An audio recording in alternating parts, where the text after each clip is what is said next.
Olá, tudo bem? Eu sou o Caio, seu professor de ciências, e hoje vou falar sobre evolução. Você já reparou que as espécies apresentam inúmeras características que as adaptam muito bem aos ambientes onde vivem?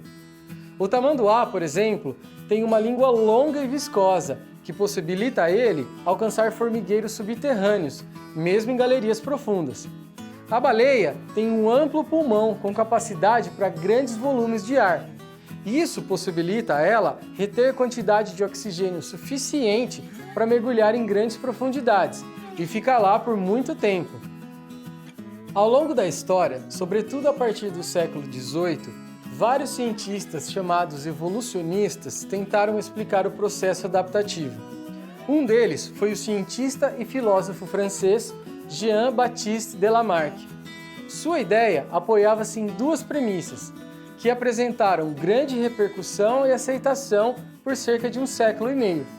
A primeira premissa ficou conhecida por lei do uso e do desuso. Ela pressupõe que a importância de um órgão ou estrutura para o ambiente no qual a espécie vive determina o seu desenvolvimento ou atrofia. Assim, pelo uso, o caráter se desenvolverá e pelo desuso haverá a atrofia ou o desaparecimento dessa estrutura. A segunda premissa ficou conhecida como a lei da transmissão hereditária dos caracteres adquiridos. Ela pressupõe que os caracteres adquiridos pelo uso serão transmitidos hereditariamente aos descendentes. Vamos usar as bactérias resistentes a antibióticos, ou seja, aquelas que resistem aos efeitos dos medicamentos usados para tratá-las, para exemplificar o pensamento de Lamarck. Segundo as premissas de Lamarck, as bactérias tornam-se mais resistentes aos antibióticos com a finalidade de sobreviver e depois passam essa característica de resistência aos seus descendentes.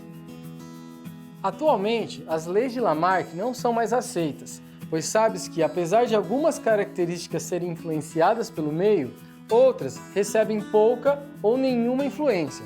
Sabe-se também que apenas características resultantes da informação genética são transmitidas para descendentes.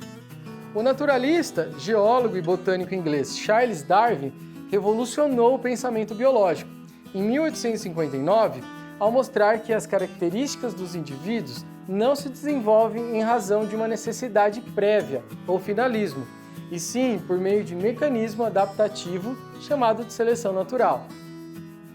A seleção natural é o favorecimento dos indivíduos que estão mais bem adaptados para determinada condição do ambiente e que possuem mais chances de sobreviver, se reproduzir e dar origem a descendentes também adaptados. Esse é o princípio atualmente aceito e que constitui a teoria da evolução ou darwinismo. Vamos voltar ao exemplo das bactérias resistentes aos antibióticos. Elas não se tornam mais resistentes com a finalidade de sobrevivência. O que acontece, segundo a teoria da evolução, é que as bactérias que apresentam uma mutação aleatória que as tornam resistentes aos antibióticos têm uma vantagem adaptativa e, por isso, conseguem sobreviver, se reproduzir e acabam passando essa característica adiante para seus descendentes. A seleção natural, em última análise, favorece as mutações associadas às melhores adaptações. No entanto, Darwin não sabia explicar a origem da variabilidade existente nas populações de todas as espécies observadas. Afinal, o material genético, DNA, ainda não tinha sido identificado e elucidado do mesmo modo que outros processos, como a mutação e os mecanismos de recombinação nas divisões celulares. Como explicar a variabilidade nas populações e a transmissão de características entre gerações com base nessas ideias? A resposta veio no começo do século XX, quando as ideias de um contemporâneo de Darwin, o monge austríaco Gregor Mendel, foram redescobertas e amplamente aceitas. Mendel realizou estudos estatísticos apoiados em numerosos experimentos sobre cruzamentos, onde foi possível evidenciar a existência de fatores hereditários, os genes, seus comportamentos na formação dos gametas e previsão das expressões das características dos descendentes. Os estudos de Darwin, aliados aos estudos genéticos de Mendel, culminaram no neodarwinismo. percorremos um longo caminho para conseguir entender um pouco mais a rica composição de espécies do nosso planeta. Hoje, a ideia aceita pelos biólogos é que nada faz sentido em biologia sem ser à luz da evolução. Ficamos por aqui, abraços e até a próxima!